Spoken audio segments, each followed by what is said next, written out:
Alright guys, I am back with my review of the Ring of Honor SuperCard of Honor 7 internet pay-per-view from the Hammerstein Ballroom in New York.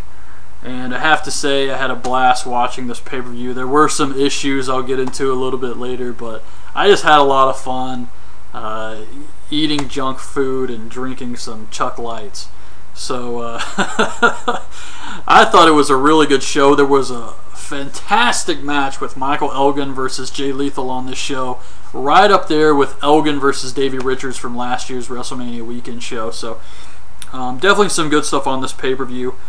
Sold out crowd too, by the way. QT Marshall and Barrister Artie Evans versus ACH and Tadarius Thomas opened the show. Barrister Artie Evans is out there and he's calling him Marshall. But it's Marshall. I mean, he's getting his own guy's name wrong. And he teases his partner being Tanahashi, Lacey Von Erich. And then he starts saying quack, quack, quack. And he says Emilio Estevez from the Mighty Ducks movies wanted to be his partner. It was good. But he ends up being the partner for QT Marshall, which was kind of disappointing. But they lie about their stats and the tell of the tape, and ACH gets Barrister in a Texas Cloverleaf and spins him around and then puts him in a submission. Some great dives in this match. Fans were really into it.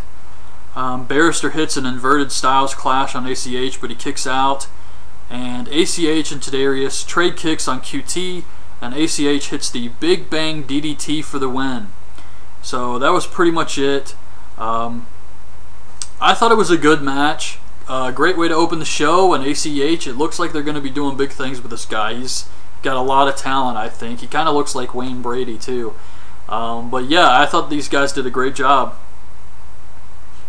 Kevin Kelly mentions Charlie Haas retiring and how he won't be on the show.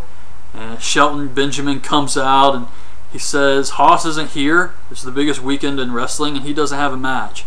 So he calls Cheeseburger into the ring.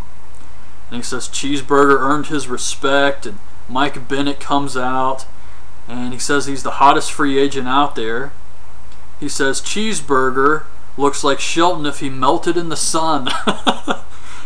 And Bennett's about to announce who he signed with because he has been in WWE developmental. But he's about to announce who he signed with, and Cheeseburger grabs the mic and Seltzer says that burger's got some balls. And Cheeseburger calls Maria a really, really offensive name. I couldn't even believe they said it. And then Bennett knocks him out. So it leads to Shelton versus Bennett. Maria distracts the ref. Brutal Bob runs in and hits a shoulder block on Shelton and then jumps out of the ring right next to the ref. The ref didn't look or anything, but still, I mean, the guy was right there.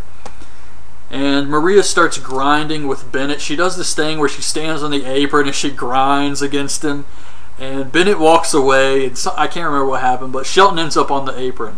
And Maria's still facing the crowd and grinding. And she's grinding with Shelton. And then he turns around and she doesn't realize until she sees his hands are black. So I thought that was pretty damn funny.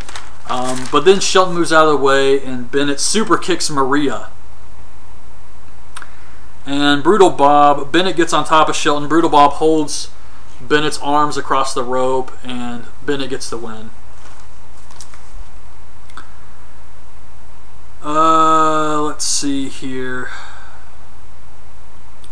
Elgin versus Lethal for the #1 contendership. This match was amazing. And it kind of started off a little bit slow. The fans weren't really into it. I mean, it was two baby faces, but they got behind both guys. And at first it was quiet, and I was thinking, okay, this might be one of those matches where the fans just, they don't make a lot of noise, and probably the first bad match on the show, because up until now it was really good, and I thought it would be an okay match, but I didn't expect this. It was just phenomenal. These guys did a kick-ass job. So Elgin hits a 30-second vertical suplex on Lethal. He gets Lethal in a crossface, and the fans start chanting Chris Benoit.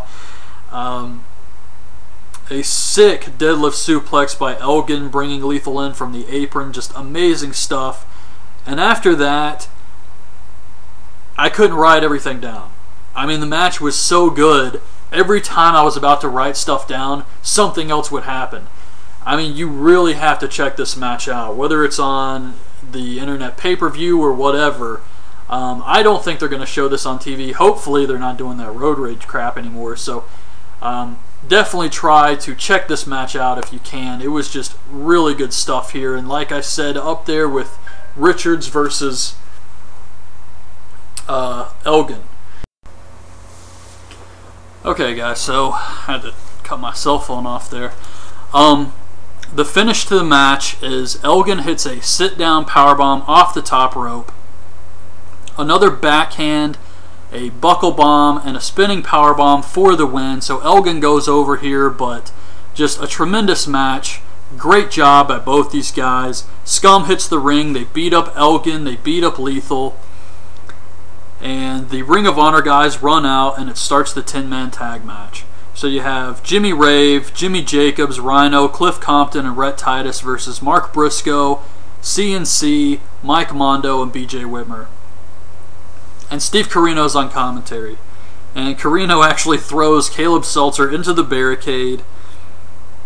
And Whitmer runs outside and throws Corino into the ring. The Scum guys attack Whitmer. They handcuff him to the ropes. I think Cliff Compton throws the powder again. And Rhino hits Caprice with the gore for the win. So Scum goes over here. I wasn't really surprised by this. I mean, they kind of needed to go over here. And it was a good, fast-paced match. I thought it was a fun match. And Corino is just awesome in this role he's playing as the leader of Scum. He's doing a great job with this. But that was the 10-man tag match. They show a video of some of Jay Briscoe's earlier matches in Ring of Honor. It was a pretty good video. Nigel fills in for Caleb Seltzer. We get Roderick Strong versus Machine Gun Carl Anderson. And this was an okay match. I didn't really think it was that great. I mean, it was good, but Anderson works the leg of Roderick Strong, and he eventually hits the Diamond Cutter for the win. Just, it was an alright match, but the fans stayed into this one. They liked it the entire time, and made a lot of noise. Adam Cole versus Matt Taven versus Matt Hardy for the TV title. They really got to keep this hoopla hottie Scarlet girl around. I mean, she is a phenomenal actress. And I'm glad they brought her back because it's the same girl from the uncut video, the same girl I saw in Asheville. And she's doing a really good job with the House of Truth. So Cole eliminates Hardy with a small package. Corino distracts Cole, and Taven hits that hooked arm DDT move on him for the win. So Matt Taven retains his title here.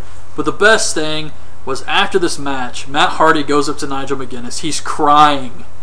And he says, "I hit the twist of fate. No one ever kicks out of the twist of fate." And he's just acting like a huge baby. And I thought it was fantastic stuff here. Just, this was awesome. And it was another decent match. American Wolves versus Red Dragon for the tag titles. My computer actually froze during this match. And it's happened before during some Ring of Honor pay-per-views. My laptop is not what it used to be. I guess maybe doing the videos has worked it a little bit harder than it's supposed to be. But yeah, it's, I don't know, it's getting up there in age. And it froze during the show, but I didn't miss much really, just the very beginning of the match. I got it back up and running very quickly. But it was a good match here. I mean, as far as tag matches go, you can't really get much better than these guys. All four of these guys are awesome. And Bobby Fish kicks Davey Richards in the head. Kyle O'Reilly rolls him up for the win. So Red Dragon goes over here, and it really was a good match, but it was nothing compared to Lethal versus Elgin. And I think everybody who was on this show would agree with that those guys really stole the show. So we get the main event, Jay Briscoe versus Kevin Steen for the world title. And Kevin Steen looks like he's been working out. I know he said in the shoot interview that if he wanted to reach that next level, he was going to have to start working out. And he wasn't sure if he was going to do it or not. but it looks like he's been doing it. I don't know. I'm not saying he's completely changed. It's a huge makeover or anything, but it looks to me like he's definitely been working out. He's thinner than he was. And Steen goes after the injured shoulder of Jay Briscoe. Jay hits a reverse blockbuster. Crowd was behind both guys. And Jimmy Jacobs runs out. Mark Briscoe fights him off.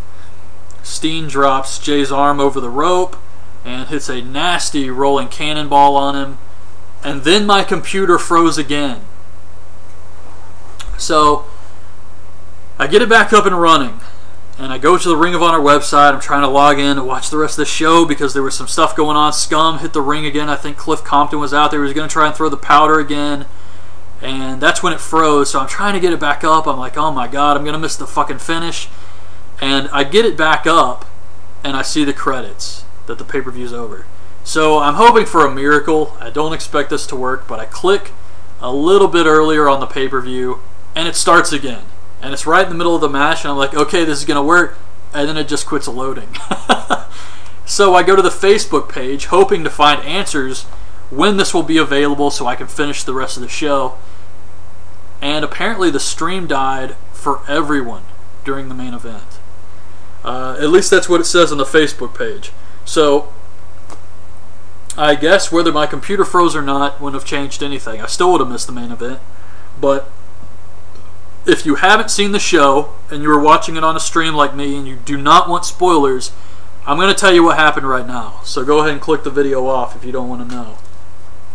But apparently, Jay Briscoe beats Kevin Steen for the world title.